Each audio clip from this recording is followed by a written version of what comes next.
அரசியல் சதுரங்கம் நிகழ்ச்சிக்கு உங்களை வரவேற்கிறோம். அண்ணாமலையின் அரசியல் ஆட்டம் தொடங்குமா, தள்ளி போகுமா? இது பாரதிய ஜனதா கட்சியின் வியூகமா அல்லது பாஜகவின் வீழ்ச்சியா தமிழகத்தில் என்று பல்வேறு சந்தேகங்கள் கடந்த 4 நாட்களாகவே தமிழகம் முழுவதும் பேசுபொருளாக இருக்கின்றன. என்னமோ நடக்குது, ஆனால் அது மர்மமாக இருக்குது. இது குறித்து நம்முடைய செய்தி தலைமை சண்முக சுந்தரம் பல பின்னணி தகவல்களை, தமிழக பாஜகவில் என்ன நடக்கிறது, டெல்லி பாரதிய ஜனதா கட்சியில் தேசிய தலைமை என்ன நடக்கிறது, அண்ணாமலை 3 நாட்களாக டெல்லியில் என்ன செய்து கொண்டிருக்கிறார் என பல்வேறு செய்திகளை நம்முடைய பகிர்ந்து கொள்ள செய்தி தலைமை சண்முக சுந்தரம் தயாராக இருக்கிறார். அவரை வரவேற்று நாம் இந்த அரசியல் சதுரங்கம் நிகழ்ச்சியில் போகலாம்.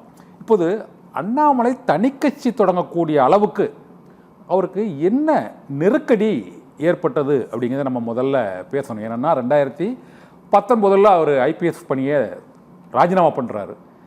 அதற்கு பிறகு ஒரு ராஜினாமா, தமிழக பாஜக தலைவர் பதவியை ராஜினாமா செய்து வருகிறார். நயினார் நாகேந்திரன் வருகிறார். இதற்கு இடையில் அவருக்கு நல்ல பொறுப்புகள், நல்ல வாய்ப்புகள்லாம் வழங்கப்பட்டது. இந்த தேர்தலுக்காக ஒரு கூட்டணி வியூகத்திற்காக அவரை ராஜினாமா செய்துவிட்டு இப்போது நயினார் நாகேந்திரனை வைத்திருக்கிறார்கள். தமிழக பாரதிய ஜனதா கட்சியில் அவருக்கு ஒரு முக்கிய பொறுப்பு வழங்கப்படும் என்று பேசப்பட்டு கொண்டிருந்த சூழ்நிலையில் தனிக்கட்சி தொடங்கியே தீர்வார், தனிக்கட்சி தொடங்குவார் என்ற அளவுக்கு பேச்சு அப்படி முற்றி போவதற்கு என்ன காரணம்? ஏன்னா பாரதிய ஜனதா கட்சி பல கட்சிகளை உடைத்து, பல கட்சிகளில் புதிய தலைவர்களை ஈர்த்து அவர்கள் கட்சியை வளர்த்து வருகிறார்கள். ஆனால் இருந்த ஒரு தலைவரை இழப்பதற்கு பாரதிய ஜனதா கட்சி சம்மதிக்குமா? என்ன நடந்து கொண்டிருக்கிறது?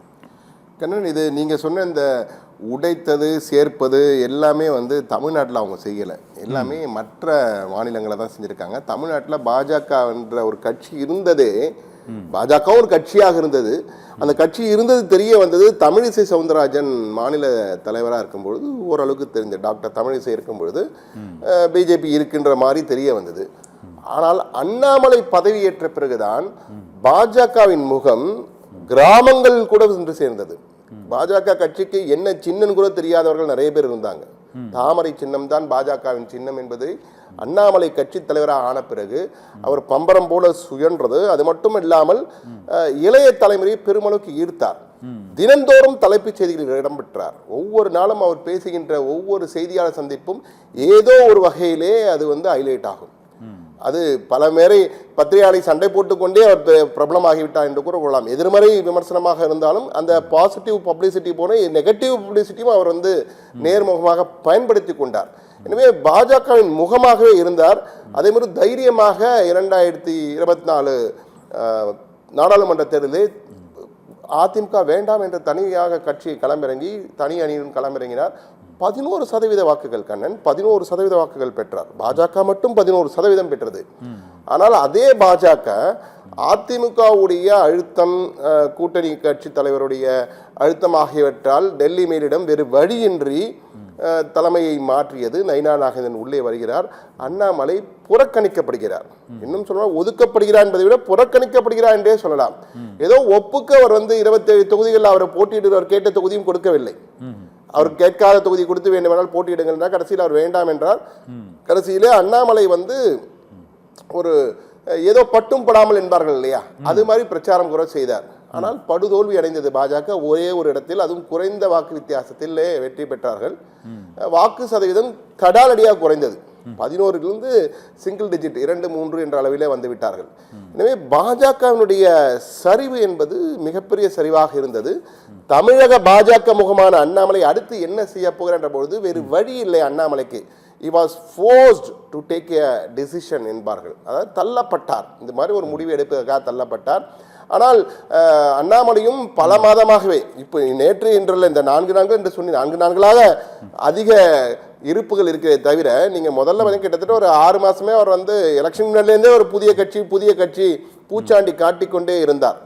ரஜினியுடன் சேரப்போகிறார், ரஜினியுடன் சேர்ந்து கட்சி ஆரம்பிக்கிறார், பிறகு தாவேக்காவில் சேரப்போகிறார் என்றெல்லாம் பல யூகங்கள், பல கதைகளை அவருடைய தரப்பிலேயே பரப்பப்பட்டது, வைராக்கப்பட்டது.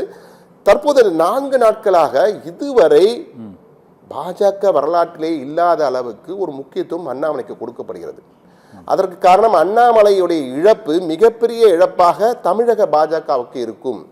அண்ணாமலை என்பது ஒரு பெரிய முகம், பாஜகவின் முகமாறி அவர் போனால் நிறைய பேர் இளைய தலைமுறையெல்லாம் கட்சியை விட்டு சென்று விடுவார்கள், முக்கிய நிர்வாகிகள் பலரும் சென்று விடுவார்கள் என்றெல்லாம் தொடர்ந்து பேசப்படுகிறது. அதனால்தான் இது ஒரு புதிய தகவல். அந்த தகவலை சொல்றேன்னா, பிரைம் மினிஸ்டர் போய் பார்க்கிறாரு, அமித்ஷா பார்க்கிறாரு, தேசிய தலைவர் நிதின் நவீனை பார்க்கிறாரு, தேசிய பொதுச் செயலாளராக இருக்கக்கூடிய BL சந்தோஷ பார்க்கிறாரு, அமித்ஷாவையும் பார்த்துட்டாரு. பிரைம் மினிஸ்டரை பார்த்து இவருக்கு தன்னுடைய எல்லா குறைகள் என்ன, எதனால் நான் போகிறேன், இதுக்காக தனி கட்சி ஆரம்பிக்க போறேன் என்று சொல்றாரு. உடனே நம்ம பிரைம் மினிஸ்டர் கொஞ்சம் சற்று பொறுத்திருங்கள், காத்திருங்கள் என பிரைம் மினிஸ்டர் சொல்றாரு. உடனே அண்ணாமலை காத்திருக்கிறாரு, சென்னைக்கு வராரு, திருப்பியும் டெல்லிக்கு அவசரமா போறாரு. இன்னைக்கு திருப்பியும் பிரைம் மினிஸ்டரை பார்க்க போறாரு. ஒரு தலைவர் கட்சியை விட்டு விலகப் போகிறார், அவரை 2 முறை பிரதமர் மோடி சந்தித்து பேசுகிறார், சமரசம் செய்கிறார் என்றால் நீங்கள் புரிந்து கொள்ளுங்கள், பாஜகவிலே அண்ணாமலைக்கு எந்த அளவுக்கு முக்கியத்துவம் கொடுக்கப்படுகிறது. இந்த அளவுக்கு நான் கட்சி ஆரம்பிக்கிறேன்னு சொல்லி ஒரு பெரிய இது பண்ணிட்டு இருக்காரு. அவரை இன்னும் தக்க வைக்கிறதுக்காக பாஜக போராடுது என்றால் அண்ணாமலையின் முக்கியத்துவத்தை பாஜகவின் டெல்லி மேலிடம் உணர்ந்திருக்கிறது. அதனுடைய எதிரொலி தான் தற்போது அவருக்கு பெரிய இம்பார்ட்டன்ஸ் கொடுத்துட்டு இருக்காங்க. ஓகே, சண்முக சுந்தரம்.